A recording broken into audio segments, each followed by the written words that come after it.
Aquí os presentamos el ventilador de tienda Soulec. Tenemos el ventilador ya instalado, veis, aquí tenemos el mando Light, donde vamos a poder cambiar los 3 tonos de luz del ventilador, ¿vale? Para emitir la luz.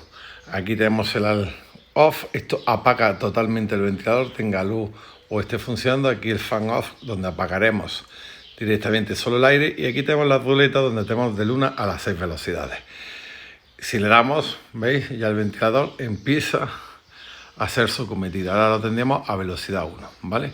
Como veis es súper silencioso, funciona de lujo, no emite ningún ruido, solo el ruido del aire, al tener su equipado de sus motores Brucer, ¿vale? Motores sin escobillas, súper novedad.